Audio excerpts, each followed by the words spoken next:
ekikajja n'emmere bategeka kubalawo kakati ne bagenda ng'abantu basomesa graduate nedda kituufu n'ekino kyekirina okukola kakati ne influence eyo okugireeta eyo electronic ezisinga zigikozesa naye basooka kwekenneenya ne bengeejinga abasuubuzi eno n'ogamba nti nze kyolese nkyestimatinga nti kati olabika ojjako amagoba ga miliyoni nga 2 kumbe gwogamba okugjako amagoba ga miliyoni 2 nga ne miliyoni 5 teziwera kati abasuubuzi abamu batuuza ebintu byabwe just bakulozinge nga bawulira nti gye bayita closing stock kyoli agamba mpaamu kyompaamu oba bya miliyoni 10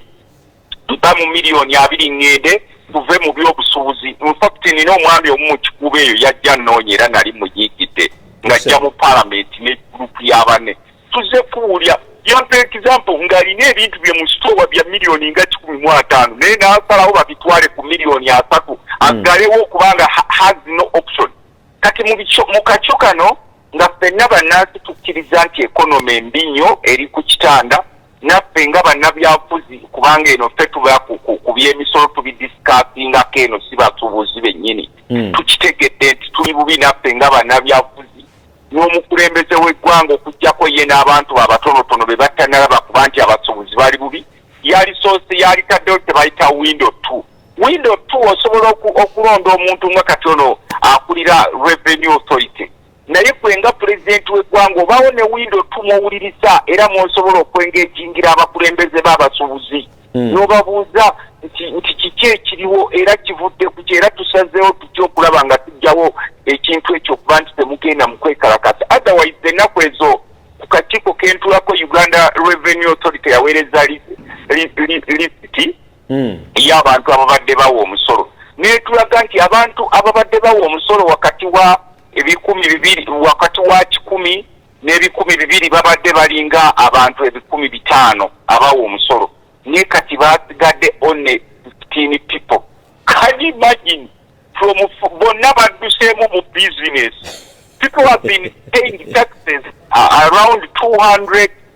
between 200 to 100 millions were around 500 people but right now the remaining number is 100 ekiraba abasigadde abakyawo omusolo no basigadde abantu 10 people kakati n'olaba okuva eyo yonna okuba nga basigaddewo abantu 10 bakubuuza now eno yonna gapu eri almost 98% ani agenda ogifiiringa kati ensonga lwaki olaba baleeta emisolo egiri unreasonable simanyi tuleese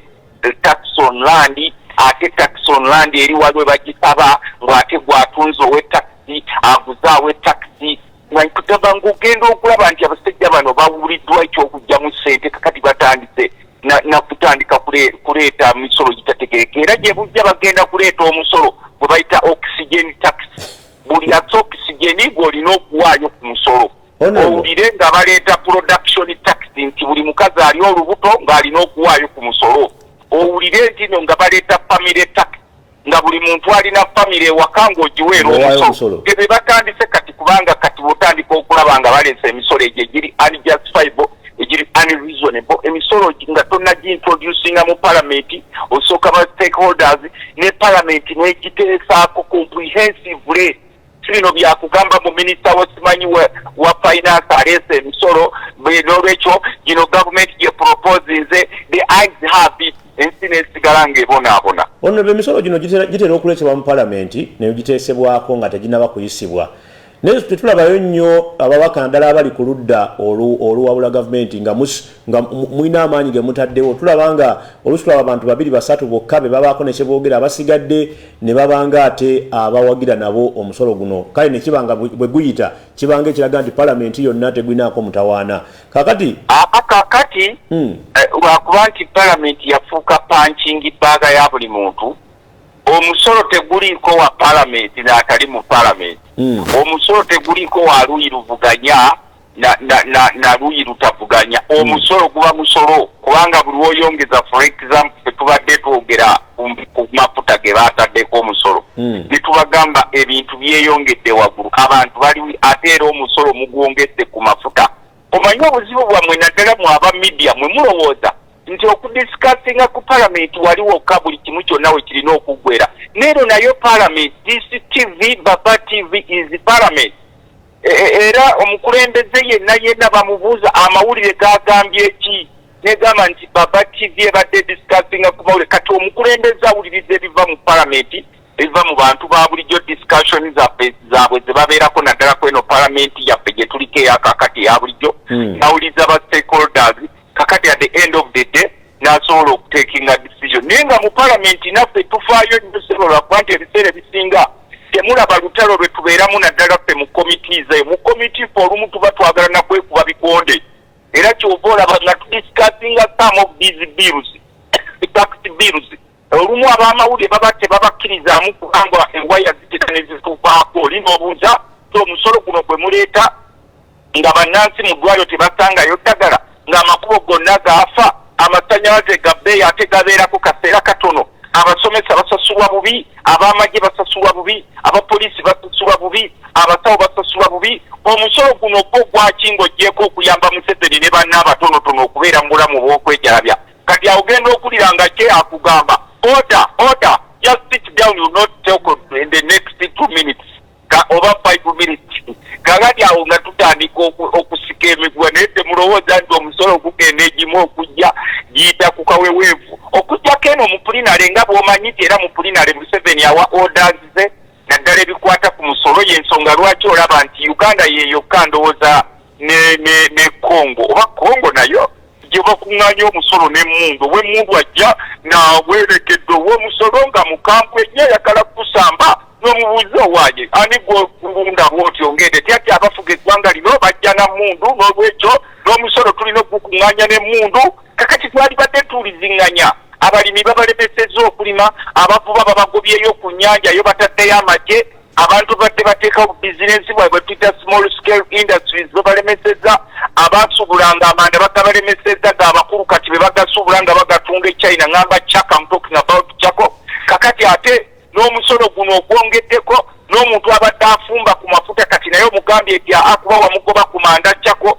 omugambye eti n'amafuta nagwo nina okuteerako omusolo kwegamba tuli mu biseera kye twalise economic crisis of Uganda. Honorable nga tunagenda mukuwumulako abasuubuzi okuddayoko ku nsonga y'abasuubuzi ab'omu kibuga Kampala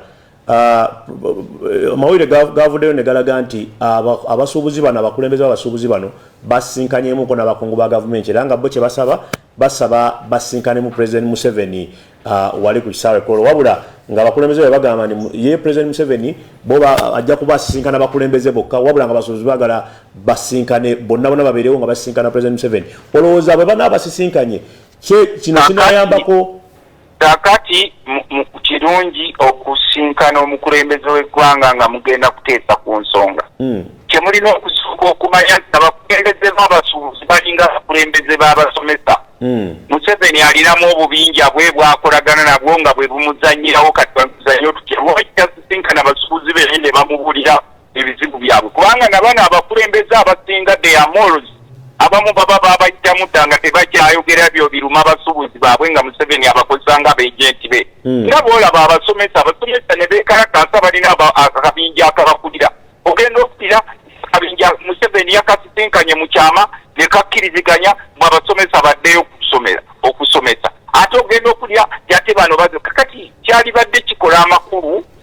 Museveni nga ye naye aliwo ku ssente zaamwe wa musolo ssente zimubeesaawo tatunda nteeze sente ezo ziva mu basuubuzi ne bamugulira amamotoka ne bamugulira wonna okwejalabya kwabeeramu n'abantu be yali badde awuliriza abasuubuzi oba basazeewo bagende bonna oyita abakulembeze n'oyitirako n'ekibinja ky'abasuubuzi abakulembeze babakulimbalimba ng'owulirako ne ku maloboozi g'abasuubuzi abasuubuzi babakulimbalimba ng'owulirako ne ku maloboozi g'abakulembeze kuba Museveni mulungi nnyo mu kugulirira abakulembeze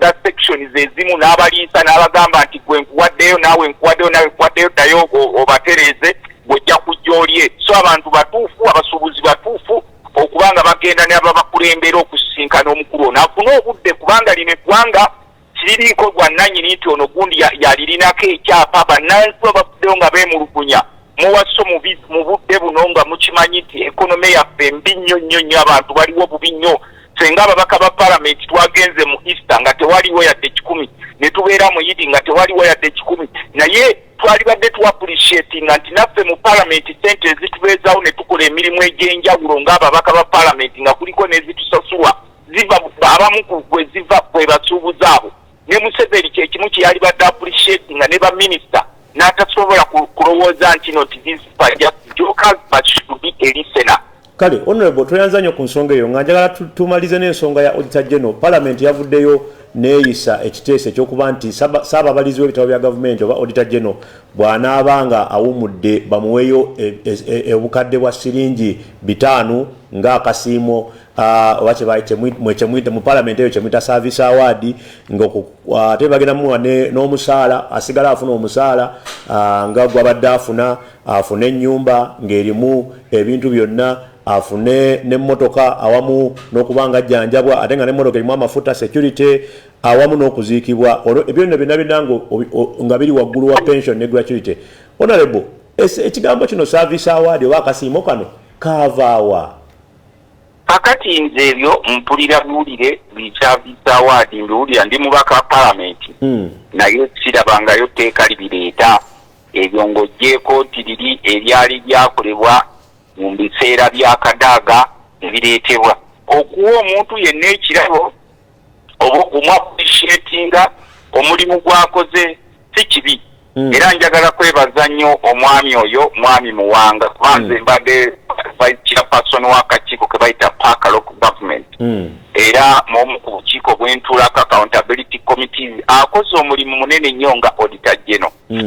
Tumwebaza nnyo abadde kam abadde alaga olaba naffe nga parliament ffe tuli bakamaabe naye ng'atulaga ebituli bye tulina mu parliament n'agamba kino mu kifikisinge na kino mu kifikisinge na kino mu kifikisinge for smooth running of our country. Kati wabeerawo bye bagenda okumuwa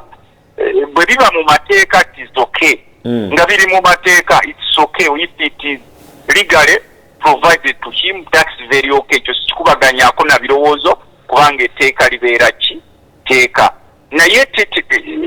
kuba kati ntandise okulaba mutandise okubyasosietinga n'ebyampuuga abamu naddala obubinja bw'omuwagizi mpuuga bujja kubyasosietinga nabyo. Kati nze nkugamba nti omuwendo gwe gumu